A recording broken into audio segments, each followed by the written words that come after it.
Welcome back to the Association. Zach Harper and Mo Dakhil with you. The Minnesota Timberwolves win 114-109 in Game 4 over the San Antonio Spurs. Tie the series at 2-2. Headed back to San Antonio for Game 5. We're going now to the podium where Ayo Dosunmu, Anthony Edwards, and Naz Reid are.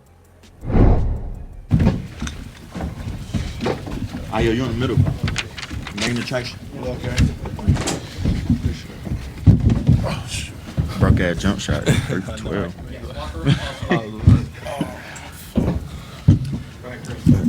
And in the fourth quarter, you guys were down 8. You scored 5 straight points. Did you just kind of feel the game slipping away, or kind of what was your mindset during that portion of the game to kind of reignite the team? Today is Mother's Day, and so I just wanted to win for my mom, and it was just that simple. Was she on your mind all day today? Or For sure, yeah. for sure, yeah. I couldn't lose this game for her, for sure. And what have you learned? And what have you learned over these years? How have you grown as a person without your mother and your grandmother? It's draft season, and people remember the photo of you getting drafted. How have you grown as a person since then? I mean, the older you get, the more mature you get. But I think it's not just about me; it's the people around me. The people around me, man, they're not just like yes men. It's not a bunch of people that are just willing to do anything you say. These people really want to see me succeed, and they don't let me take a day off. They stay on me. So I appreciate everybody that's in my circle, but that's enough about me. Let's ask about my team. I can do that. Naz, you check into the game there at the end, and you're next to both Julius and Rudy. Seeing that a little bit in the postseason. What kind of goes through your mind or like the group's mind when you guys go with that really big lineup? I ain't gonna lie, I ain't even noticed that. I ain't gonna front. I'm just hooping for real, just trying to make plays. I do more than scoring, so just trying to make plays wherever I could do, whether it's passing, rebounding, diving on the floor, helping my teammates, get to the basket, screening, whatever I could do. I ain't gonna lie, I didn't even notice that. And when they don't have Wembanyama out there for the second half of the game, what changes about the way that you guys approach offense?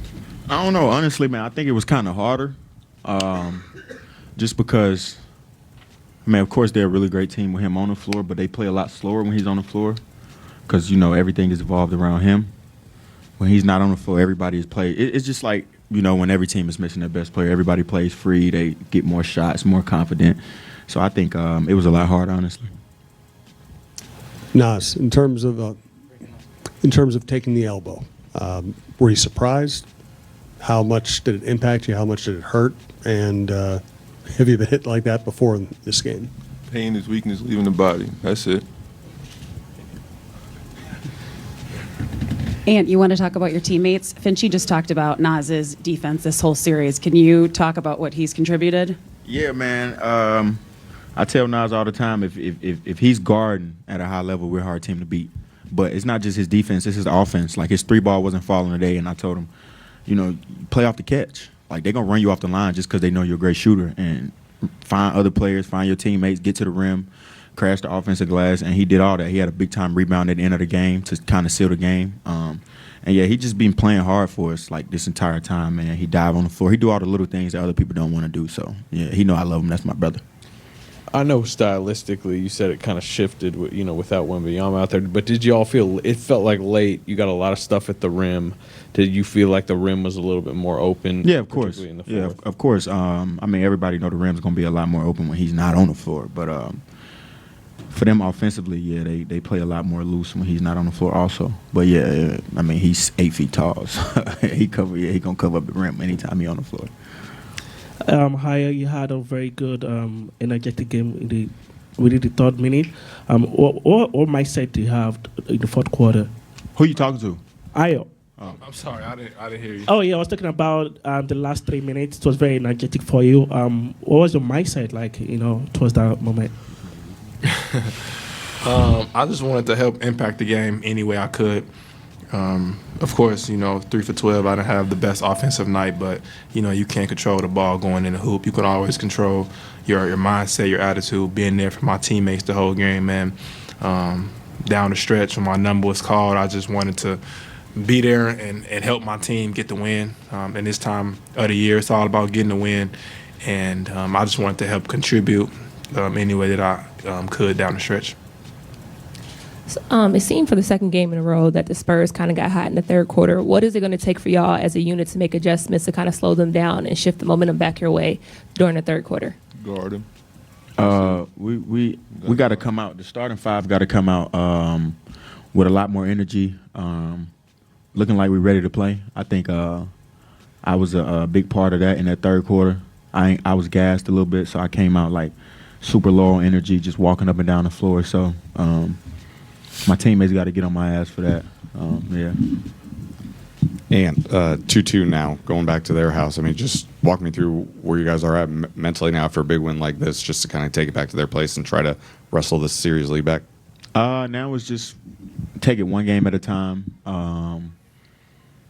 Try to figure out how to get a win. That's the only thing that's on my mind right now. Trying to figure out how to get a win. We know they're gonna have Wemby back. He's gonna come in with a lot of energy. So just watch some film together and try to figure it out. And it was less than a week ago that no one really thought or knew if you'd play in game one. And now the last two games, you played 40 minutes or more. Right. What's this week been like just in terms of preparation and getting your body ready? Man, I've been doing a lot of stuff to get in shape. Like I said, I got the best physical therapist in the world when it comes to my body, David Hines. So big shout out to him, man. Yeah, he's on a whole nother level when it comes to that stuff, man. So yeah, he's the best. I appreciate him. I hope he never leaves me. Are you back? The Wolves back. It was down 3. I think you're up 3, and the ball is in the air, and it feels like the whole game was riding on that catch. What are you thinking while it's in the air? And then it looked like you barely caught it. Like, just what was that setting for you? Yeah. I just wanted to make a play. I understood, the magnitude of the game and that we only had 1.5 seconds to get it over. So when the ball was in the air, I just wanted to go up there and try to come down with it because I knew that, pretty much that could have been a huge part of winning and losing the game. So I just wanted to go up there and get it. Yeah, like you played receiver or something before? You saw it? How I look? Be real. I know. Yeah. I went up there and got that. Roddy White. That's my boy. Awesome. Thanks, guys.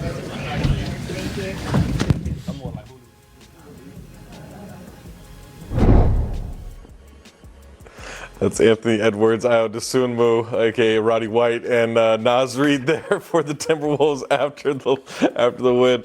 114-109 over the Spurs, even up the series at 2-2. Head back to San Antonio for a Tuesday night showdown in Game 5. Mo, Anthony Edwards said something very interesting there about when Wemby gets ejected from the game, it actually ended up being harder to play the Spurs, not because they're any worse or any better, when Wemby's on the court versus off the court, but because they played faster in this one.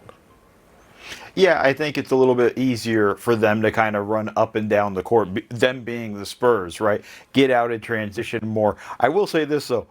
Wemby runs like a gazelle himself and does try to get, he's 4 steps transition. down the court. That's it. Yeah, it's not like he's slow in that sense. Like, he gets there in transition too. But I think it's more just they know they don't have Wemby. So they're going to ramp up their intensity. They're going to go harder.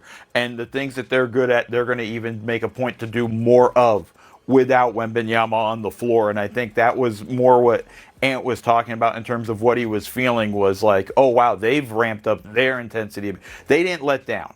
So that made the Wolves have to rise up and meet the Spurs at their level of intensity. And I think that's more what Ant was talking about.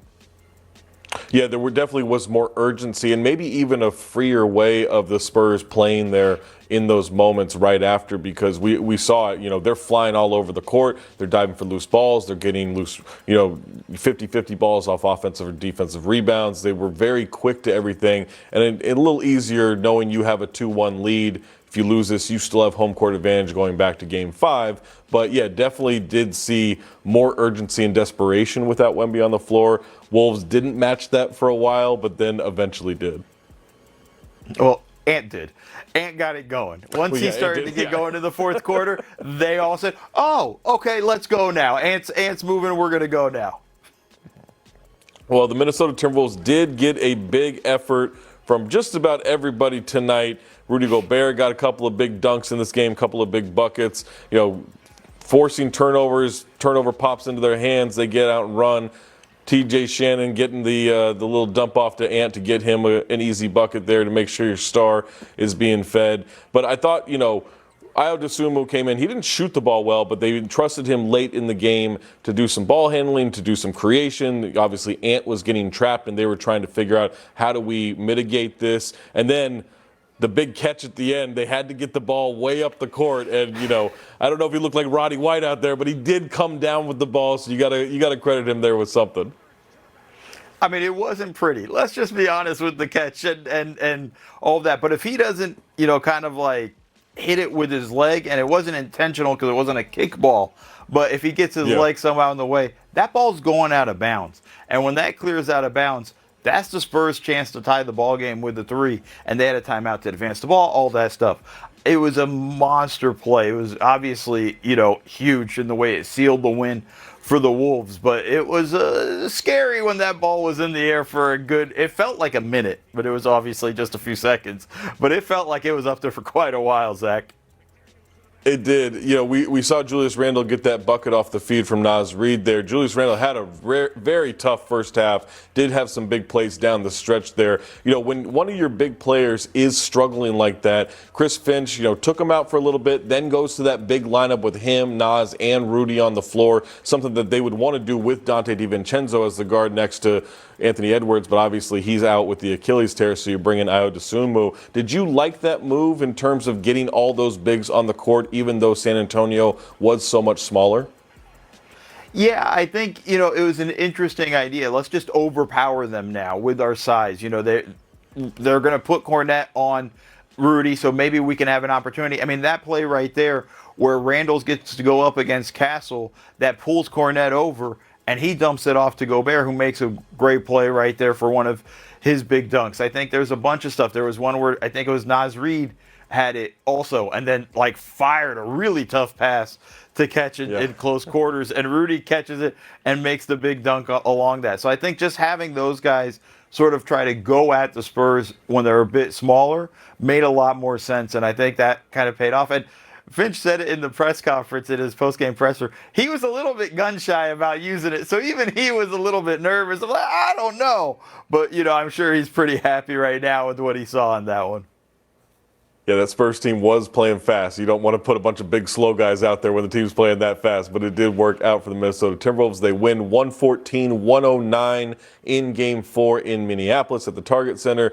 Series is tied up at 2-2 in the second round. They will head back to San Antonio for Game 5 on Tuesday night. We'll take a quick break. We come back. More from this game right here on the Association NBA TV.